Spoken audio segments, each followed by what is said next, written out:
Halo, Assalamualaikum warahmatullahi wabarakatuh. Jumpa lagi bersama saya, Anggia Munawaro dengan NIM C1C0181143. Baiklah, pada kali ini saya akan menjelaskan materi tentang aspek keperilakuan pada perencanaan laba dan penganggaran. Rumusan masalah. 1. Apa itu akuntansi pertanggungjawaban? 2. Apa saja fungsi dari perencanaan laba dan anggaran? 3. Bagaimana pandangan perilaku terhadap proses penyusunan anggaran? 4. Bagaimana konsekuensi disfungsional dan proses penyusunan anggaran? 5. Bagaimana relevansi konsep ilmu keperilakuan dalam lingkungan perencanaan? Dan terakhir, bagaimana konsep-konsep keperilakuan yang relevan dalam proses penyusunan anggaran? Anggaran itu merupakan suatu pedoman kerja di waktu mendatang. Anggaran diterima secara luas sebagai fokus bagi aktivitas perencanaan jangka pendek perusahaan dan dasar dari sistem pengendalian. Anggaran ini menjelaskan kepada orang-orang mengenai apa yang diharapkan dari mereka dan kapan hal tersebut harus sudah dilakukan. Anggaran merupakan alasan pemantauan kinerja manajer secara kontinu dan standar perbandingan hasil kinerja. Anggaran merupakan suatu rencana kerja yang dinyatakan secara kuantitatif yang diukur dalam satuan moneter, standar, dan satuan lain yang mencakup jangka waktu 1 tahun, menurut Mulyadi pada tahun 1993. Apa sih fungsi dari perencanaan laba dan anggaran? Berikut ada beberapa fungsi anggaran yang perlu kita ketahui.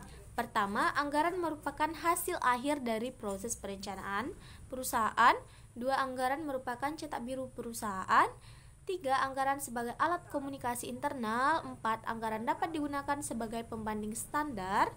5. Anggaran berfungsi sebagai alat pengendalian. Dan terakhir, anggaran mencoba untuk mempengaruhi dan memotivasi baik manajer maupun karyawan untuk terus bertindak dengan cara yang konsisten, dengan operasi yang efektif dan efisien serta selaras dengan tujuan organisasi. Selanjutnya, pandangan perilaku terhadap proses penyusunan anggaran. Itu terdapat 3 tahapan.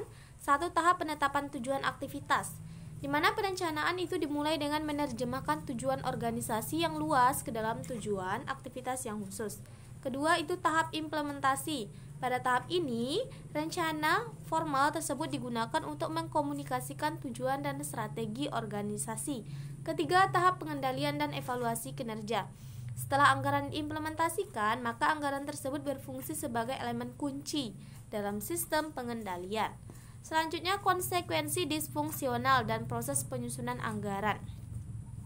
Berbagai fungsi anggaran seperti penetapan tujuan, pengendalian, dan mekanisme evaluasi kinerja dapat memicu berbagai konsekuensi disfungsional seperti rasa tidak percaya, resistensi, konflik internal, dan efek samping lain yang tidak diinginkan. Riset telah menemukan sejumlah besar rasa tidak percaya terhadap seluruh proses anggaran pada tingkat penyelia.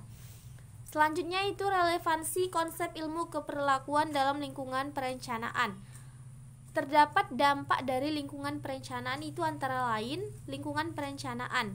Ini mengacu pada struktur, proses, dan pola-pola interaksi dalam penetapan kerja.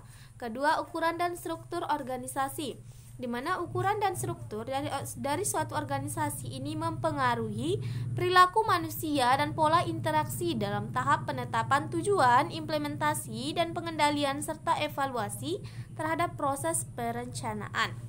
Selanjutnya yaitu gaya kepemimpinan. Gaya kepemimpinan ini sangat mempengaruhi lingkungan perencanaan organisasi menurut teori X dari Mike Gregor menjelaskan gaya kepemimpinan yang otoriter dan dikendalikan secara ketat, di mana kebutuhan akan efisiensi dan pengendalian mengharuskan pendekatan manajerial tersebut untuk berurusan dengan bawahannya. Selanjutnya, konsep-konsep keperilakuan yang relevan dalam proses penyusunan anggaran. 1. Tahap penetapan tujuan. 2. Keselarasan tujuan. 3. Partisipasi. 4. Manfaat partisipasi. Dan 5. Itu batasan dan permasalahan partisipasi. Selanjutnya, kesimpulan yang dapat diambil yaitu anggaran menjelaskan kepada orang-orang mengenai apa yang diharapkan dari mereka dan kapan hal tersebut harus sudah dilakukan. Anggaran menetapkan batasan pada apa yang dapat dibeli dan berapa banyak yang dapat dibelanjakan. Anggaran berdampak langsung terhadap perilaku manusia.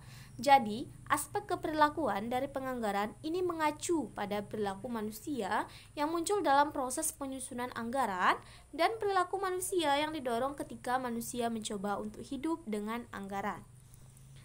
Baiklah, demikian presentasi dari saya. Saya ucapkan terima kasih banyak. Wassalamualaikum warahmatullahi wabarakatuh.